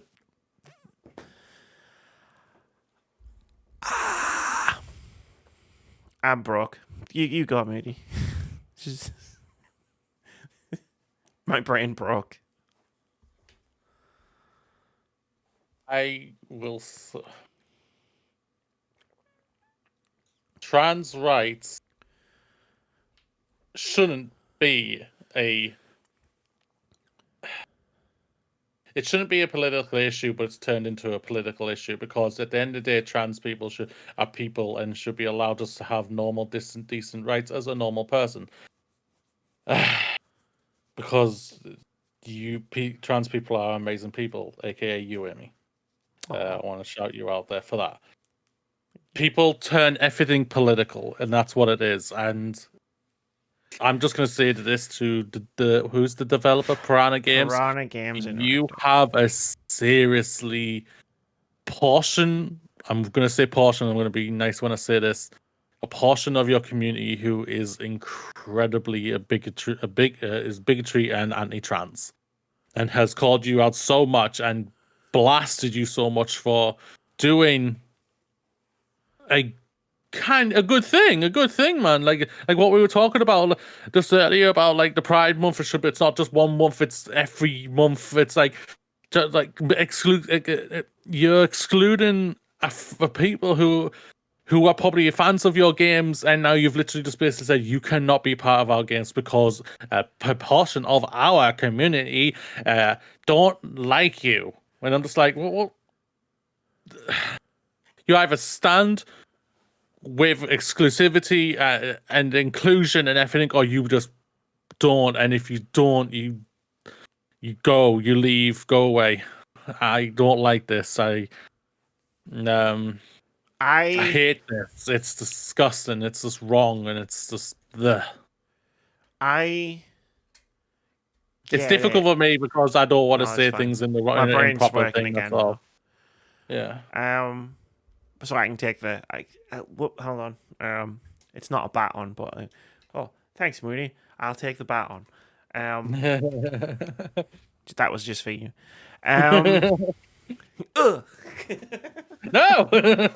I can understand why the word trans would end up in their auto moderation tools because people suck. And a lot of people who suck will also play video games and suck while playing video games. This much is a fact.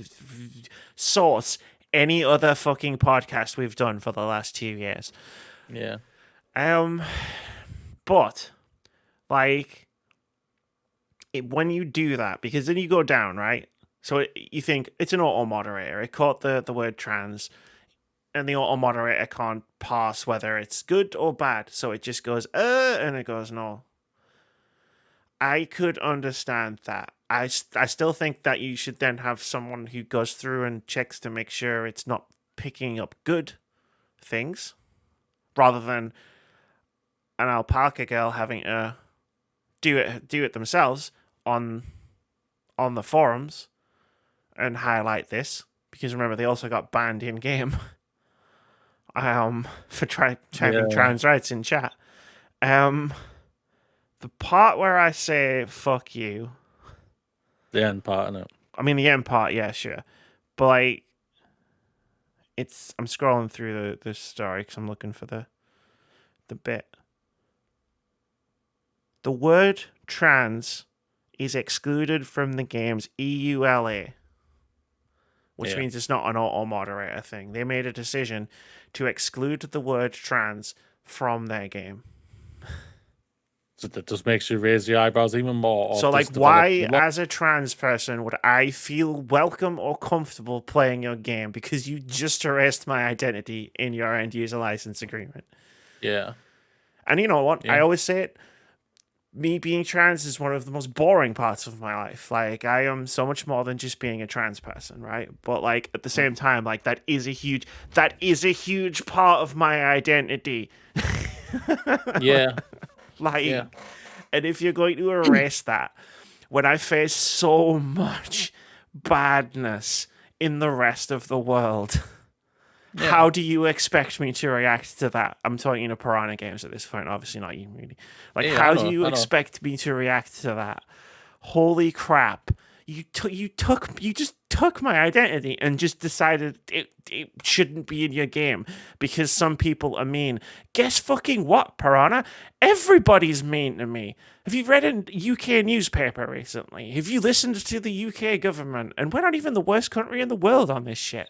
Like, I'm supposed to just be able to play a game in peace. It's one of the few places I can do the thing in peace and not have to worry about getting shit upon from on high. Yeah. But apparently, in your game, as per your end-user license agreement that I have to accept when I download your game to play it, that's not the case. Hence why my initial reaction, while my brain was overloading, was fuck you. Yeah. It's crap, man. When you see things like this, you just go, "What the hell, man?" Like you've literally given the developer not only take just put the just for 1 second, just put aside what you just said that they excluded the trans word in general. It's just like they gave in to bigotry, they gave in to hate. To stop stop the KDC 5 and 6 trans rights and fights thing and then they've and then they got rid of the word trans, and it's just like, what the hell, man? That just makes me just go, what is your what's your bosses? Who are the bosses here? Who are the developers? Who's in charge there? Because that's kind of I have a guess as to who these bosses. Let's just say what these bosses look like. But it's like it's a questionable thing. Like it's just that it just then raises my eyebrows to you. It's like to this developers thing, and are you a bigot? Is the developer a bigot? I mean, and I'm sure not everybody there is. I'm sure, yeah, you know, yeah. It's like, but then you go then you go ask the people the thing. It's like, how can you work with a developer? I know it's money, you got to do your job and everything like that, but it's like, can't you raise these things up with them and say, yo, you've just done something that I'm supporting, type of thing? And it's like, but then like they probably just do a Ubisoft thing and put you in another department and eventually sack you. I don't know. Yeah, I will preface this. Like, I suppose preface is the wrong way because I've been talking about it, but I will add to this conversation. Obviously, I don't play MechWarrior Online. Like, it's not a game for me. Whatever. Like, that has no bearing on anything. I was just like my opinion or anything. I'm just pointing out that I am not actually a player of the game. But wow. I'd already read this story, obviously, before we did the podcast, and like, I don't know, like, reading it out loud to you And then obviously being in a podcast setting, it was like, oh, I'm having the reaction now. Like I'm reacting to it now, not like 2 days ago, whenever it was I read it. It's like, oh, Yeah. oh, I'm mad. Okay, I didn't know that. Cool, let's go with it. Yeah, it's a crap situation. It is Like, crap when you yeah, play like these thanks, type of Piranha. things. Like he just completely decided to say fuck you to my face. At least he said it to my face. Yeah. Guess that's that. Mhm. I'm saying that everybody says it to my face. Let's move on.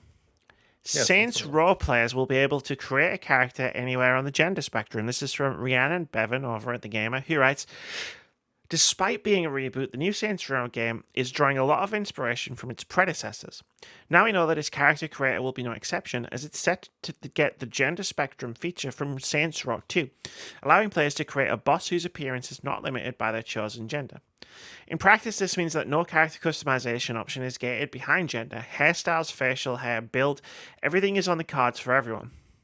Not only that, but the news also suggests that the wilder aspects of Saints Row 3 and 4's character creators will return, potentially making this the most creative game in the series yet. Saints Row 2 is often lauded for allowing players to make their boss look however they desire, regardless of whether they are a man or a woman. Some were disappointed when the feature was dropped in the third and fourth installment, especially since the customization options were otherwise expanded. The news that it is finally returning comes from Game Informer's digital subscription piece on the new Saints Row via a screenshot shared on Reddit. The news has been positively received by fans who appear to be looking forward to creating an all-new boss with what is hopefully the most advanced character creator in the series.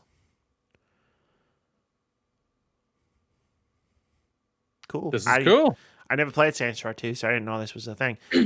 But this is a cool thing. And, like, it really puts in perspective, like, how do I put this? The cyberpunks of the world who would do this and be like, and make a big deal out of it, but do it really badly. Because it really puts in perspective that Saints Row 2, a game I'm pretty sure there's more than a decade old, did this, like, apparently perfectly, or, like, as close to perfect as I imagine you could do it in, like, the 2000s. Yeah, I agree with you there. This is something that I think if when it comes to where you get to create your own character, everything should come into basically to be the norm in any type of game. Basically, if unless it's like a story-based game and the character's been built to be a certain person, like say like The Last of Us, like the Naughty Dogs and all like that. Aloy in Horizon, Link in Broaden, Zelda, like stuff like that. Yeah, sure. I think that's completely understandable how they want to go with that. But when it comes to these character creations that you're creating, you should be allowed to make them however the hell you want. Yeah. If you want them to run around completely stark naked with a pan on their head, you allow them to do that. Doesn't make a bloody difference. Like I don't really care. Sounds like a Saints Row thing. I went for the craziest thing in my head. I was thinking, naked, pan on the head. That sounds like oh yeah. Yeah, that's even more. Yeah, with the dildo bat in one hand. Well, I never played 2. I loved 3 and 4. I'm just gonna put that right out there. Yeah. So, this sounds fantastic. I'm, even though like the reveal of this game didn't blow me away or anything like that. Like just because Saints Row's never really worked for me or anything like that. Like, I'm going to be giving this a try when it comes out next year. So, like, it's going to be fun just to see how bonkers I could possibly go here. I've loved, like I said, I've loved 3, I've loved 4. I loved Get Out of Hell, which was a musical. I think people don't talk enough about Get Out of Hell. Like, it was a standalone DLC, which was only like 3 hours long or something. But it was a musical, and the antagonist was the devil. Why don't people talk more about this game? It's fucking brilliant. But that sounds brilliant. I'm not gonna lie. It is brilliant, and you have access to it via Steam Share because I own it on Steam. Just saying. Probably never gonna touch it. It's like 3 hours long. I'll tell you what. I'll stream it one day for you, Moody, just for you. We'll figure out when you're free to watch an entire stream, and I'll stream the shit out of it because I think it does not get the credit it deserves. But anyway, back to the Saints Row 5 or Saints Row reboot, like, and character creators in general, because like.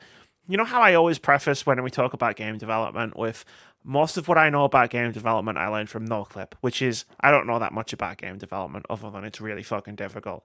So I never say anything is easy. I'm going to be that person and say that like making an inclusive character creator is like piss. It's so easy because all you have to do is get all of your options, right? and put them in one thing, and you turn off the bit where you pick male or female. That's it. That's it. But that's all you have to do. And then people just create whatever character creator they want. And you can have presets, masculine and feminine presets for people who just want to... Because like I do it in Mass Effect, I just pick the default femshep because I don't want to be in the character creator. I just want to play the game, right? So I'm like, appearance, whatever, default, that'll do. But like, it's so simple. And so many people who try to do this, so many developers who try to do this don't do it well. Yeah, that's true, yeah. And they make a big song and dance about it, but then like you get like to the cyberpunk issue where it's like, we're going to let people make trans characters, but then we're going to tie their gender to the voice. No, but there's a very easy solution to that. Don't do that bit. That one bit that you just did. Don't do that bit. Let people pick whatever the fuck they want. Yeah, I agree. It's like, whatever. Who cares? This is the thing about trans rights in general. Who the fuck gives a shit? Like, someone's out there being non-binary or trans. Why does it matter to you? And that goes like doubly in a video game. Saints Row is a single-player video game. Why the fuck would it get anyone mad? Like, whatever character anyone makes, why does it matter to somebody else? Hell yeah. Also, Saints Row is cool. I really like it, and I like this. This just makes me more excited to play the game. I won't lie, it makes me go, I think I could squeeze you in after Pokemon in January. I mean, I'd say it's coming out at a busy period, but I feel like that's going to be a meme in 2022. I feel like the whole year is just a busy period. Yeah. I think we get the first couple of weeks off. And then we get the first 2 weeks of January off, and then it's Elden Ring, and then a week after that, it's Pokemon. And speaking of Elden Ring, see that, mate? Did you see it? Did it? You were waiting for me to say that, weren't you? Speaking of Elden Ring creators hope it will broaden the fan base. This is sorry, I didn't read the full headline. Elden Ring creators hope it will broaden the fan base of the Dark Souls series. This is from Vlad Masanko over at The Gamer, who writes, Elden Ring is expected to be one of the most ambitious titles by From Software yet, and the additions of open world and horseback riding are only a few of the many exciting new features. With the new setting and gameplay mechanics, the title should please millions of players and appeal to a wider audience compared to the studio's previous work. Hervé Hort, Senior Vice President of Digital Marketing and Content at Bandai Namco Europe, spoke about the expectations of the upcoming title in a new interview with GamesIndustry.biz. Hort believes that developers, quote, went from a very competitive niche audience with Dark Souls to something that went really broad throughout the series, end quote. Both Sekiro Shadows Die Twice and Bloodborne already weren't far from mainstream, but the idea for Elden Ring is to bring an even bigger audience. Quote, it is super big for us. It is super big for From Software. We are working very closely with Japan. We have 3 people dedicated to the franchise over here across Europe, end quote. These 3 people are entirely busy with the game's marketing, which is a first for Bandai Namco. Sekiro surpassed 5 million units sold worldwide a year ago, presumably approaching 6 million copies by now. It follows that Elden Ring will sell even more. Quote, From Software and Bandai Namco has this desire to broaden the fanbase, so we have big ambitions. We want to bring something fun and unique that will please millions of people, end quote. In addition, the Senior Vice President believes the most important thing with Elden Ring is to satisfy a lot of players with the game's scope and quality. Now, easy mode. Huh? Give me a fucking easy mode and I will play this fucking game. Now, Moody, you might be wondering why I put this in here. I know why you put this in, Amy. I know why you put this in. You put in an easy mode From Software, you will have me and I will give this game a try. Heck, I'll say this right now, Amy. I will stream this bugger on my Xbox Series X, the Halo Edition, which I get in a couple of weeks' time. I'm so jealous. You're going to be playing Halo on an Xbox Series X, and I'm going to be playing Halo on an Xbox One. I'm the Halo fan. That's not fair. Microsoft, can you please fix this? Send me his Xbox. I'm not asking you to send me... I'm not asking you to send me a free Xbox because I know I'm not like a big content creator, but like if you could just accidentally send his Xbox Series X to my house, you can find my address in the Twitch leak. It's fine. Like, just do that. Just send me his Xbox. I'll give it to him. Once I've played a bit of Halo, I'll give him his Xbox. I'm not suggesting, we conspire for me to steal his Xbox. But if you could send me his Xbox, that would be nice. Thank you very much.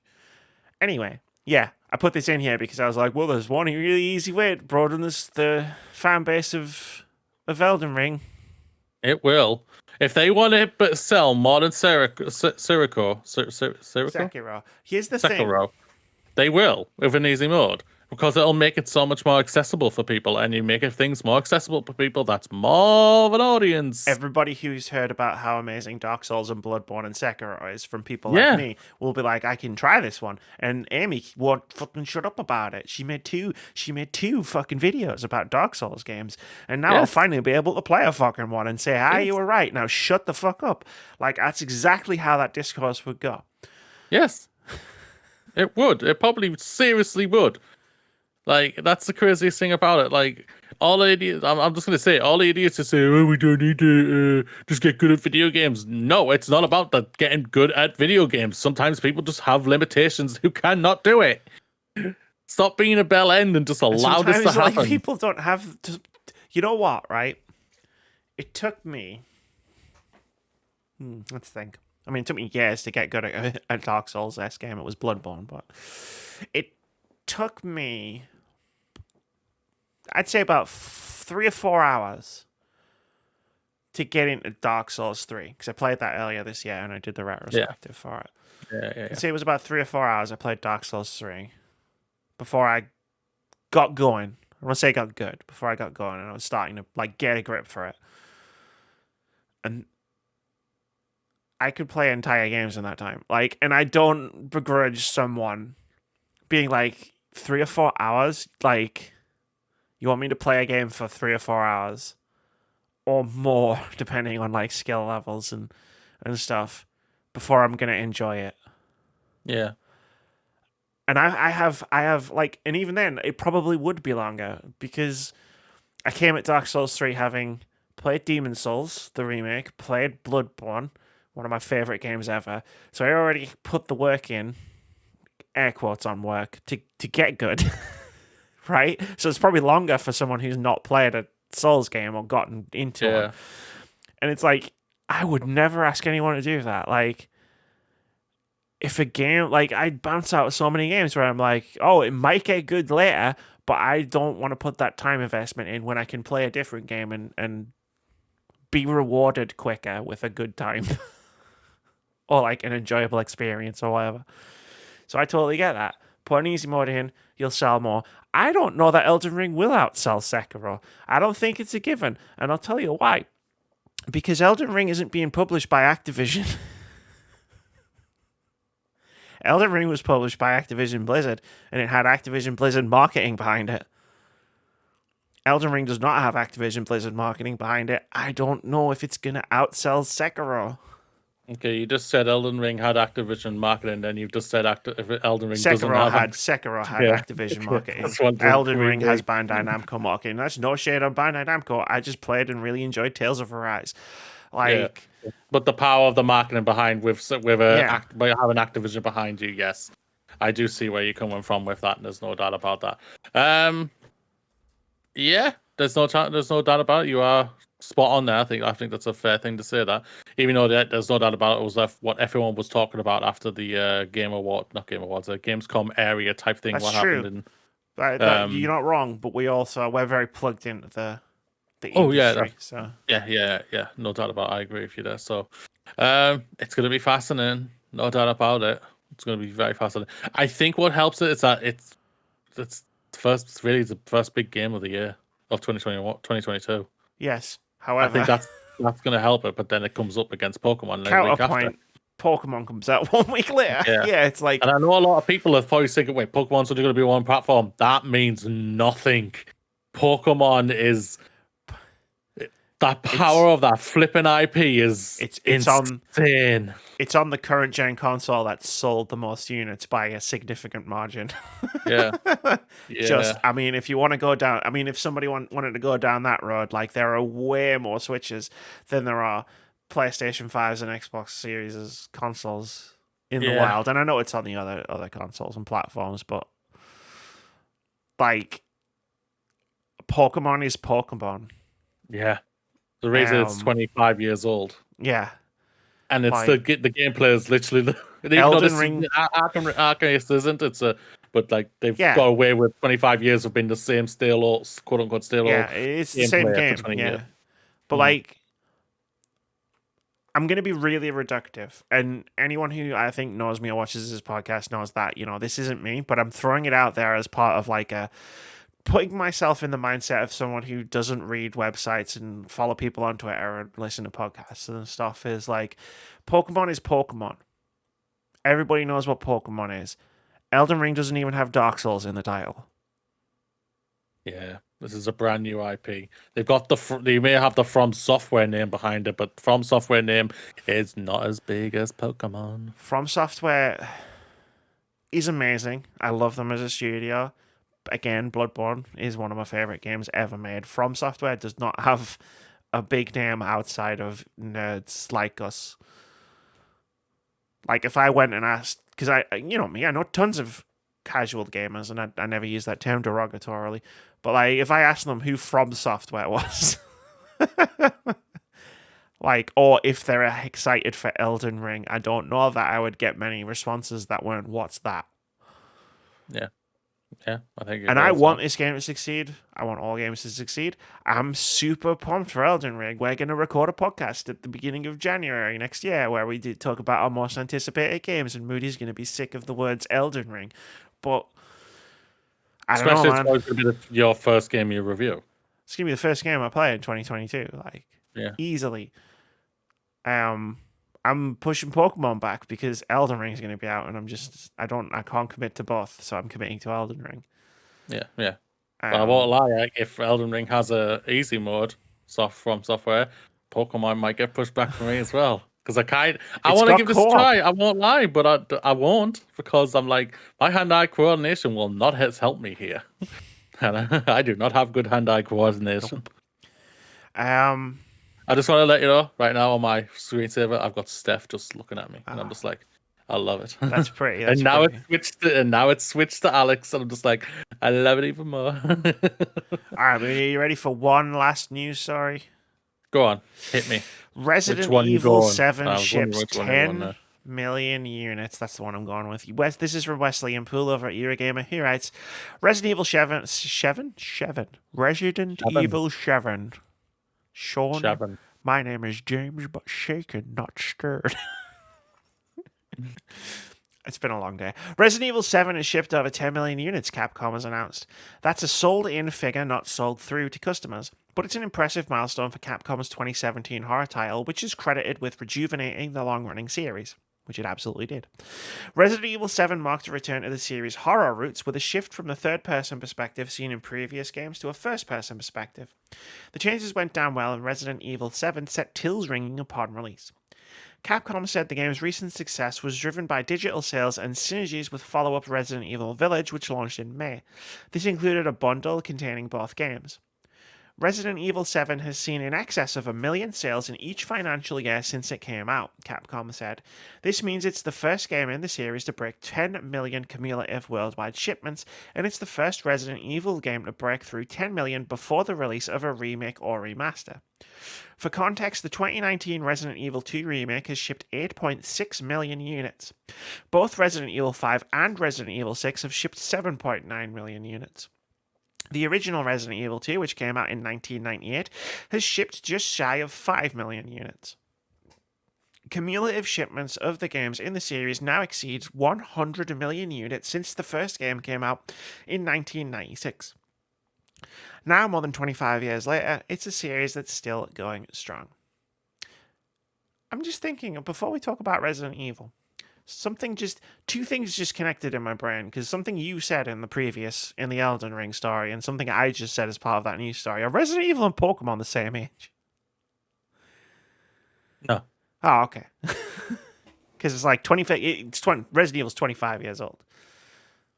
And I think Pokemon's coming up 30. Okay. I don't know. I couldn't remember whether you just said Pokemon was 25 years old. I was like, wait. I'm good. I'm literally going to make sure of this. When Age. I'm just gonna put age. Did the first Oh Pokemon? crap, no, it's 23 years old. It's younger. What? Pokemon Oh Age. no, it's not. Pokemon electronic game series from Nintendo that debuted in Japan in February 1996 as Pokemon Green and Pokemon Red. That's what I've got here. February 1996. So it's the same age? It's the same age. Brennan, Green, and Blue came out in 1996. Really? Was it that long ago? Damn. Sure was. I'm going back Resident a Evil. long time. Resident Evil came out in 1996. Okay. I always just assumed Pokemon was so much older than Resident Evil, and I don't know why. It's weird. But I was like, wait, they're both the same age. I know. While you were playing Pokemon, I was playing Resident Evil. Actually, I was playing Resident Evil as well. So I mean, okay. I did both. I didn't do both though because I didn't have a handheld. Yeah, I double dipped. Well, my mom and dad allowed me to help double dip. But anyway, congratulations, Resident Evil 7. Like, it's the game that brought Resident Evil back. From the dead. Yeah. Sorry. I know a lot of the hardcore fans are the happiest with the first-person shooter aspect, blah, blah, blah. But at the end of the day, it has sold 10 million units. No offense.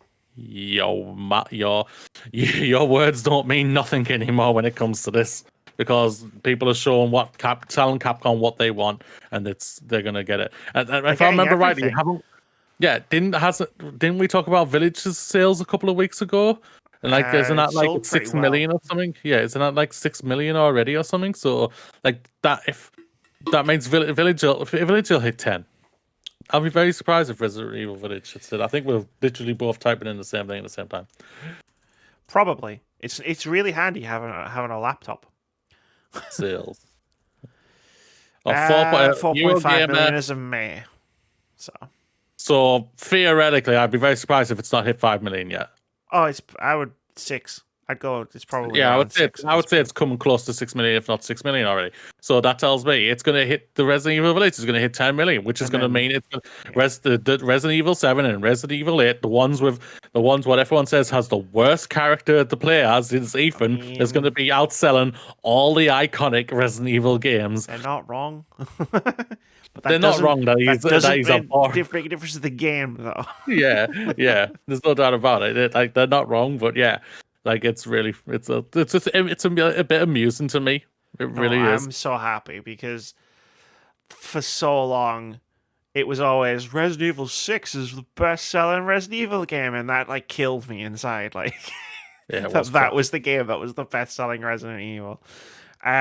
So like the fact that 7 and Remake 2 have outsold Resident Evil 6 and 5 is like, thank you. Do you know how long we were in the wilderness? Thank you, God. Thank you. So this is great. I love it. Like, Resident Evil 7 was great. Anyone who didn't like the first person, I'm guessing, didn't play it in VR. I was fortunate enough to play the entire game in PlayStation VR, and like, it's an experience I'll never forget.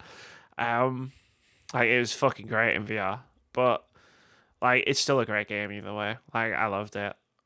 It was probably truer to classic Resident Evil than 6 and 5 were, in terms of the way the game was built and structured, at least at the beginning. And Village was a great game too. Like, I had some issues with it, but it was still a fucking really good Resident Evil game, and it was a really good game in general. So, yeah, I agree. And it wasn't Resident Evil 6,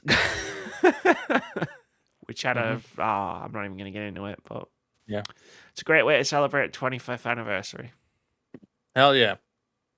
Time for games out next week, ladies and gentlemen. This is the time where I take over the podcast and Amy goes for her break. Back for Blood, PC, PlayStation, and the Xbox. And Xbox Game Pass. Back for Blood is a thrilling cooperative first-person shooter from the creators of the critically acclaimed Left 4 Dead franchise. Experience an intense 4-player cooperative narrative campaign, competitive multiplayer as a human or ridden, and the frenetic gameplay that keeps you in the action. The Rift Breaker, PC, PlayStation, Xbox, and Game Pass. This is a base building survival game with a action RPG elements. You are an elite scientist slash commando inside an advanced mech suit capable of dimensional rift travel. Hack and slash countless enemies, build up your base, collect samples, and research new inventions to survive.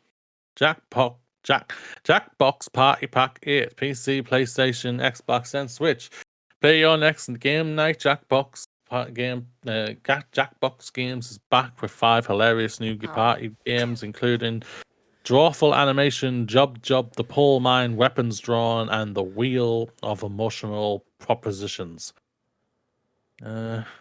Chasing Static, PC, a psychological horror short story to explore the untouched wilderness of rural Wales as you uncover the forgotten remains of a mysterious facility and find the truth behind the missing villages of the Heath. Dungeon Encounters, PC, PlayStation, and Switch, is a unique dungeon explorer RPG in which you lead an expedition to chart the depths of an otherworldly labyrinth, plan and prepare to overcome numerous obstacles, solve puzzles, and defeat monsters. Strategize to survive. Demon Slayer, the Hinokami Chronicles, PlayStation. Really, that's exclusive to PlayStation? Okay. Become the blade that destroys demons. Short and sweet. I like it. NHL 2022. PC, PlayStation, Xbox. Experience the breakthrough hockey powered by Frostbite. Are you trying this one this year, may I ask? Well, you see, the trial's available now. So I might do, like the EA Play trial. Maybe. It's possible. I liked last year's. Yeah, it was in your top 20. So it was. Yeah. Sports Final in my game. Top 20. Ooh. I know, it was weird. Final game: The Good Life, PC, PlayStation, Xbox, Game Pass, and Switch. Enjoy everyday life while solving a murder mystery in a rainy woods, known as the happiest town in the world, in this all-new debt repayment RPG. That sounds so weird, that game, I'm not gonna lie. It's made by the guy who made Deadly Premonition. Hence weird.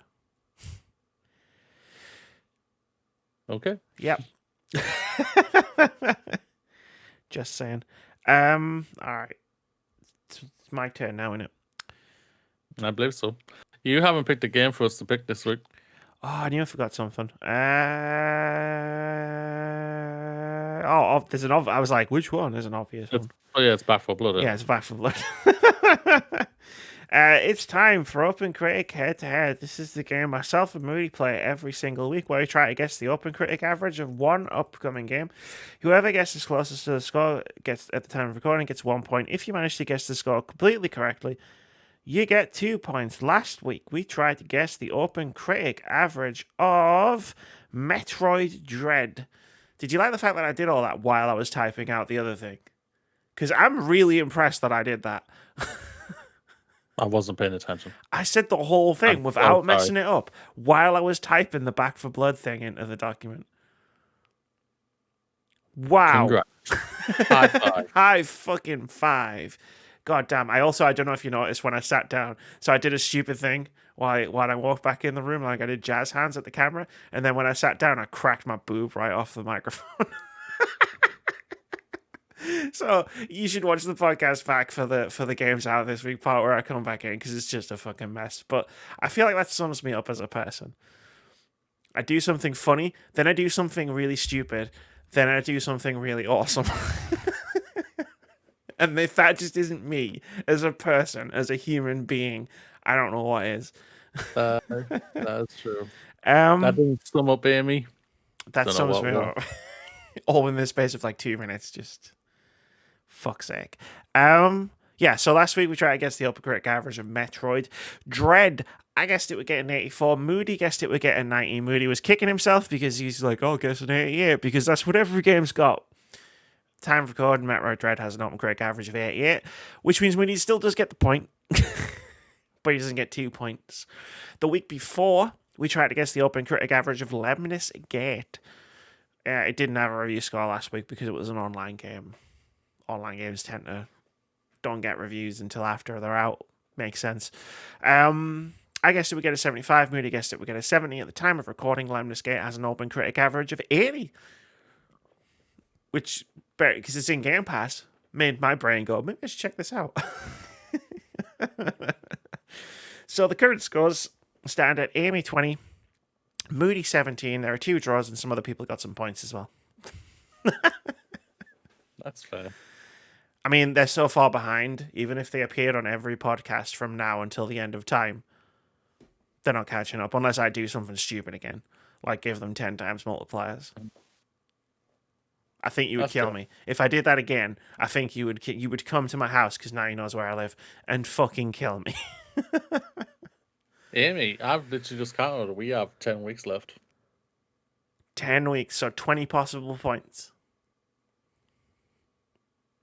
Hot damn. Because you could double each score if you get it correct. Yes. Yeah.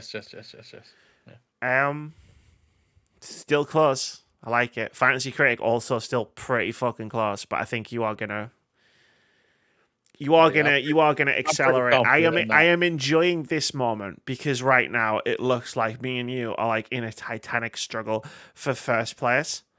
Yeah. But like there's gonna be a moment in sort of like November, December time where you just go, bye.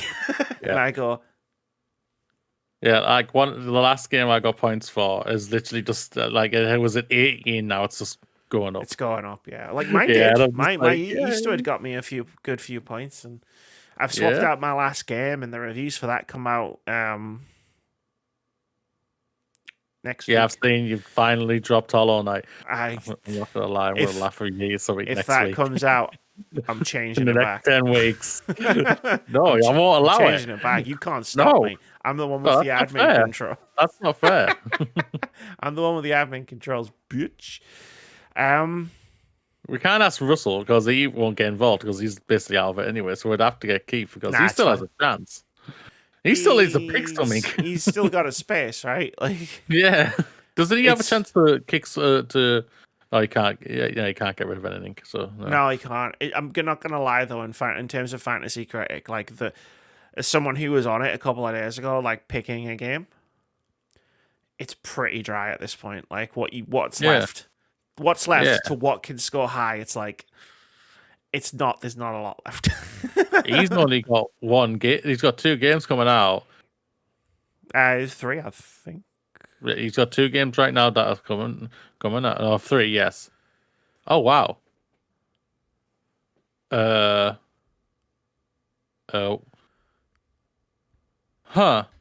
I still need to finish up and Critic Head-To-Head, but yes.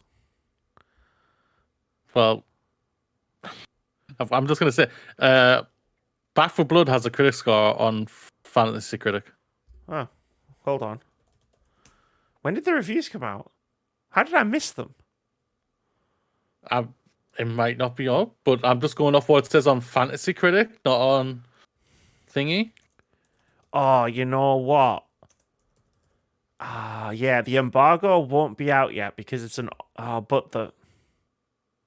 but there's reviews coming out because early access.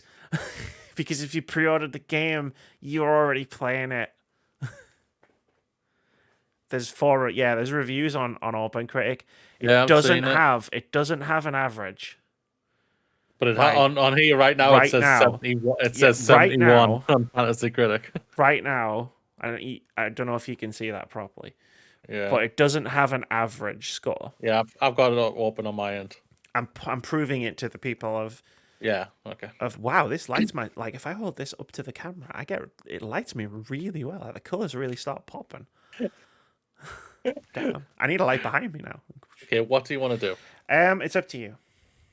There are already reviews there, but there's no OpenCritic average, so we can guess what the OpenCritic average will be by this time next week. With the advantage of being able to see what 3 scored reviews. Or We don't have to do Back for Blood. There are other games coming out. We do NHL 2022. I can't find the charging port in my laptop. Was your battery about to run out? No. I just always keep it plugged in these days. For a laptop, it ironically never leaves my desk now. But I think the charging port is sealed because it's not there anymore. Yeah, Amy, switch it. I would switch it. Okay. Just because there's a number there on Fantasy Critic, and I think it's just on Fantasy Critic, and I won't lie, I was gonna go 70 anyway for Blood because I don't think this is gonna get high. Online game. Ah. Yeah, so like I just think it's unfair. Yeah. Remember when I guessed Avengers were getting 97? Those were the days. Well, you roll a dice. So. I mean, yeah, but don't tell people that. People will just think I'm a fucking idiot. Well, mind you, I wasn't the person who picked it for Fantasy Critic. I know. It started so well. It started well for like a minute, and then it just... So, okay, we're going to guess the OpenCritic average this week of NHL 22. Mary, what do you think? 73. I'm not going to lie, like, I did no research for this. Yeah. I don't know what the last one got. I don't know what's the crack is with this one. You know what I'm going to do, Mary? 69. 88. Fuck it. That's the default review score, right? Well, that's how I thought you were going to go 69 for some reason. Nah. Yeah. I don't think I'm going to get a point, but whatever. I'm just here to have fun. Like, I'm not here to win these things. I'm here to entertain and have fun. I'm here to entertain. And you're here to entertain and win. So, you know, I get it. Don't get me wrong. I get it. It must really burn you up that I'm here just for the memes and I'm leading. It burns me up because I'm pretty sure if Fox was in vote for Ratchet and Clank, I would have got the point. So that would have been me 18 points. And I'm pretty sure I was second closest to Chris Tales as well. So, like, yeah.